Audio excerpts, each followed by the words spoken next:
Uh, what's it like to be normal? Like, what's. And you got a giggle out of a few people. What's it like to be normal? Okay, here's my definition: end to end struggle. Everything we experience has to be dealt with, you know? We have to understand what's going on. We have to control it. We have to plan some kind of response. Is that true? It is for me. I just see this going on and on and on and on and on. You can put a pile more ons in. Hi, Simon Sam. that So now you see, look at this. You see, you're just sitting here, right? Hopefully comfortably, right? There's no threats around you, I hope. No opportunities that you have to take care of, you know. But that struggle continues. That struggle, that whole kind of trying to deal with everything, you know. And am I right? That's the important thing. Okay, I'm not just making that up. That's actually how it is, you know. Now, the struggle is because of two particular mistakes that we make, right? And the first one is when we take the unreal to be real. That's the first cause of problems. Taking the unreal to be real. And actually this one, in my opinion, this one is the cause of about 90% of the struggle. Taking the unreal to be real. You know, like, isn't it quite obvious? Thoughts, recollections, they're not real. They're not as real as we take them to be. Thoughts, recollections, all these transient mental events aren't as real as we take them to be. So when you're sitting here in your room, reasonably comfortable, there's no reason to struggle as we normally do.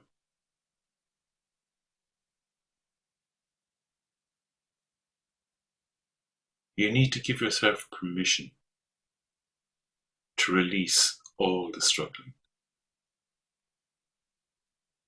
all grasping. You have to give yourself permission. You know, sometimes we kind of have the impression that, you know, like when you have a job, you know, you have responsibility, you know. So when these thoughts come into your mind, you might feel you have a responsibility, that you've got to do something to them, you know. Now you have to give yourself permission to release that responsibility. Basically to leave, to release. And that includes the struggle to have a perfect meditation. Look, chill, you know.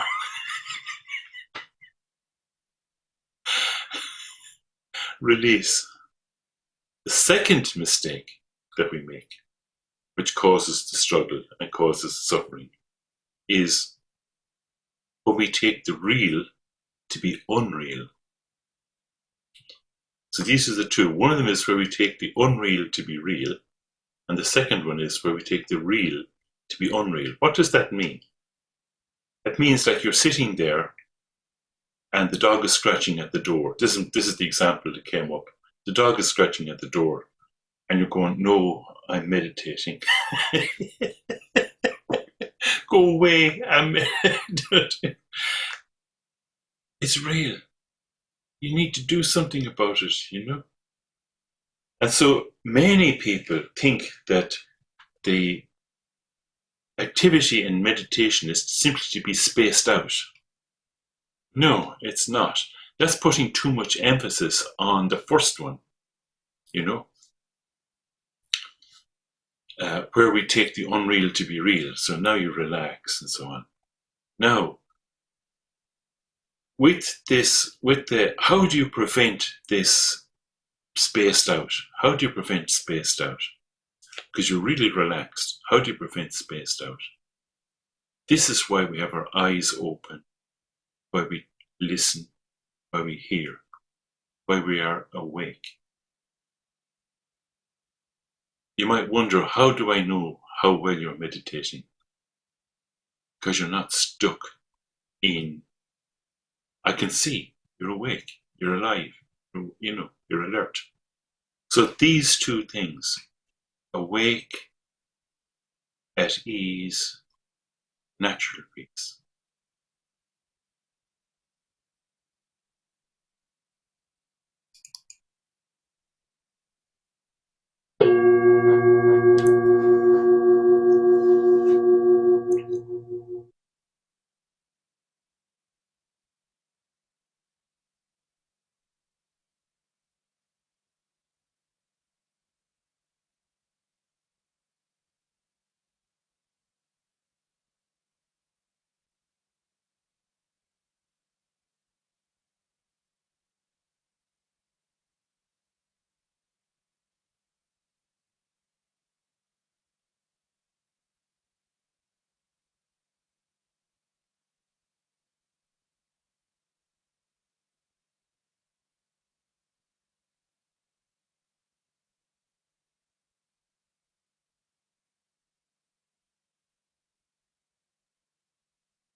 Whenever you notice the struggle, just release.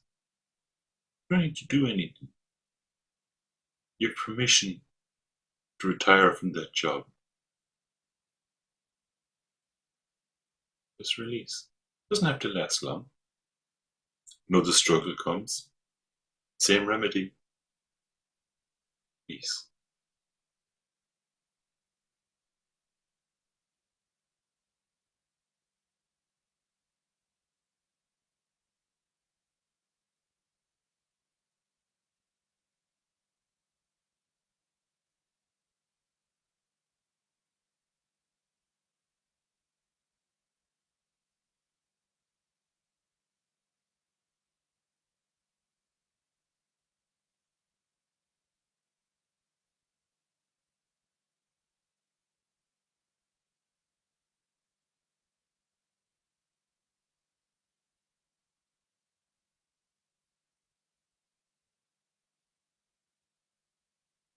It helps to leave your mouth slightly open. Breathe through your mouth. And to have your teeth slightly parted.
For a moment, just stop meditating.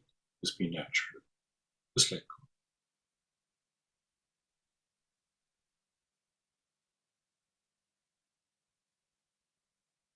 That's when the meditation happens.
Very, very ordinary.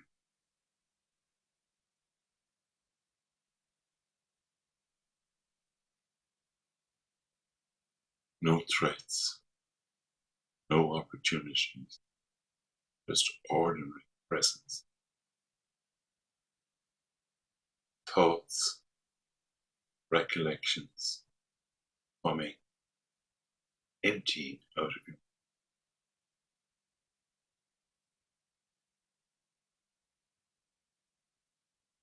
No reason to struggle. Just breathing.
I have one little tip to share with you. That when you sit like this, your breathing naturally gets slower. It's because you're relaxed. Your breathing naturally gets slower. And in particular, you'll notice that when you breathe out,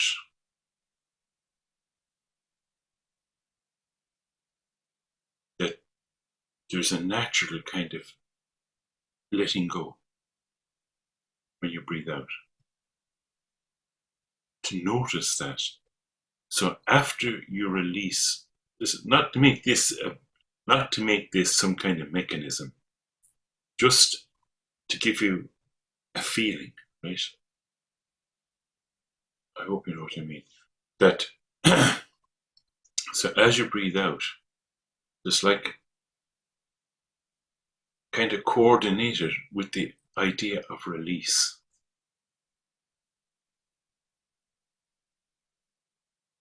You just let your breath out.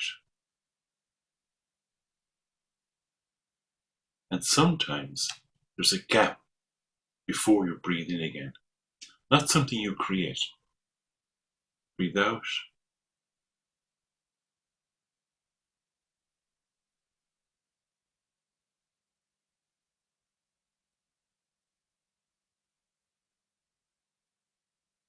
And in that gap,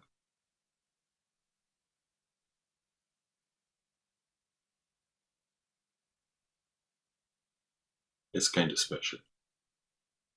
I don't want to spoil it with words.